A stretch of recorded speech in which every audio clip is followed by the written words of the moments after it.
Hi guys, your most welcome to this channel. This is Ashif Ali और on the Limra classes. बच्चों, आज की class में हम करने वाले हैं क्वेश्चन नंबर 33। इससे रिलेटेड क्वेश्चन हमने पिछली वीडियो में करा है, मतलब मैंने उसके बारे में सारी बातें आपको बताई हैं। सो उस वीडियो को पहले ज़रूर देखना, क्योंकि उसके अंदर इसकी बेसिक चीज़ें वहीं आपको सीखने के लिए मिलेंगी। तो आइए फिर शुरू करते हैं क्वेश्चन नंबर 33 को मैं रीड करने जा रहा हूँ। ये आपकी टी.एस. ग्रेवाल बुक का है, पेज नंबर 10.69। मैंने क्वेश्चन को स्क्रीन पर भी शो करा दिया है, तो मैं जब रीड करूंगा तो आप बहुत ध्यान से क्वेश्चन को सुनिएगा। तो क्वेश्चन में बोला है, on 1 April 2018 Sakshi limited issued 1011% debenture of 100 each at a discount of 6%, redeemable at a premium of 5% after 3 year. देखो, जब बात आ जाया करती थी रिडीमेबल की, तो मैं आपसे वो चीज स्किप करा दिया करता था। क्यों करा दिया करता था? क्योंकि अब से पहले हमने कुछ पढ़ा ही नहीं था रिडीमेबल के बारे में। अब पढ़ लिया है, हम फटाफट से इसको सॉल्व भी कर देंगे। इन्होंने फिर बोला है, pass the necessary journal entry for issue of debenture in the book of Sakshi limited. तो जो भी जर्नल एंट्री पास होगी वो मुझे यहां पर करनी है। तो सबसे पहले मैं लिख लेता हूं जो चीजें मेरे को गिवन है क्वेश्चन के अंदर। मेरे को यहां पर बोल रखा है, साक्षी लिमिटेड ने इशू करे हैं 1000 कितने परसेंट डिबेंचर? 11% डिबेंचर। अब इशू करते टाइम इन्होंने डिबेंचर पे 10 रुपए का 6 रुपए का डिस्काउंट दिया, यानी कि जो डिबेंचर इशू हुआ है वो हुआ है 94 रुपए का। और रिडम्पशन के टाइम पर प्रीमियम पे करा है इन्होंने 5 रुपए का। 5 रुपए का इन्होंने क्या करा है?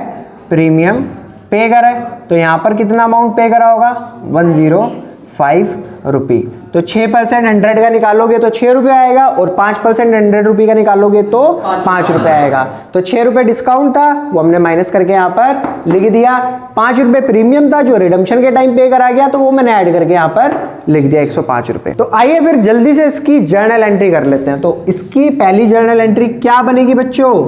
Bank account debit to debenture application and allotment account. और अमाउंट कितना आएगा? सिंपल सी चीज है, कितने डिबेंचर है? 1000। एक डिबेंचर कितने में इशू करा? 94, यानी कि आपका कितने रुपए का हो गया? 94,000 रुपये का एक डिबेंचर हो गया यहाँ पर।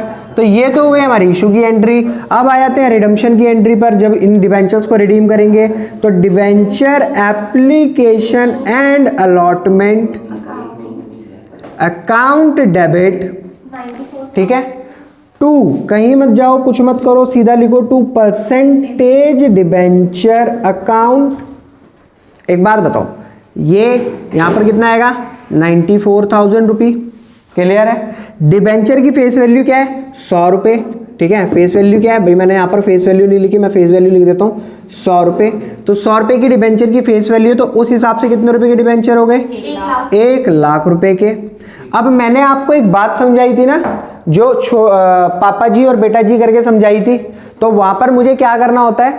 डिस्काउंट को हटाकर सिर्फ और सिर्फ loss on issue of debenture वाली बात लिखनी होती है। तो वो मैं यहां पर लिख दूंगा, loss on issue of debenture account debit to, premium भी तो पे करा था हमने, प्रीमियम ऑन रिडम्पशन अकाउंट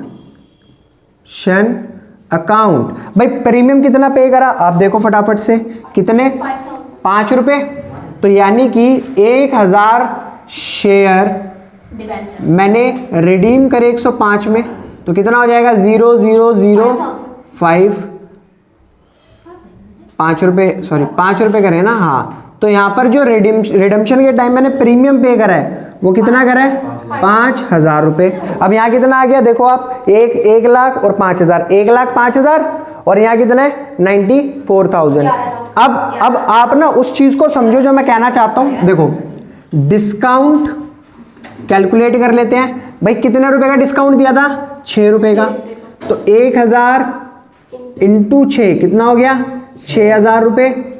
और मैंने आपसे कहा है जब जब आप प्रीमियम और रिडम्पशन अकाउंट लिखोगे तब तब आप इसके अंदर loss on issue of debenture account को डेबिट करोगे। तो यहां कितना अमाउंट 5,000, तो इसका हिस्सा कितना बना 5,000 का ही बना, तो इसमें कितना कर देंगे हम 5,000 ऐड, तो टोटल कितना हो गया 11,000। तो 11,000 को हम यहां पर लिखकर शो करा देंगे और आप अब एंट्री को मैच कराओ।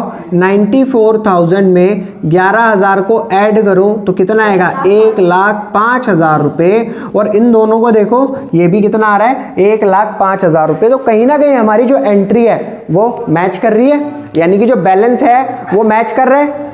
अच्छे से क्वेश्चन समझ आया? नहीं आया तो आप मेरे को कमेंट सेक्शन में मेंशन करके बता सकते हैं आपको इस वीडियो में कौन सा पार्ट समझ नहीं आया है, कौन सी एंट्री आपको अच्छे से समझ नहीं आई है। मैं उसमें कोशिश करूंगा आपको अच्छे से अच्छे तरीके से समझाने की।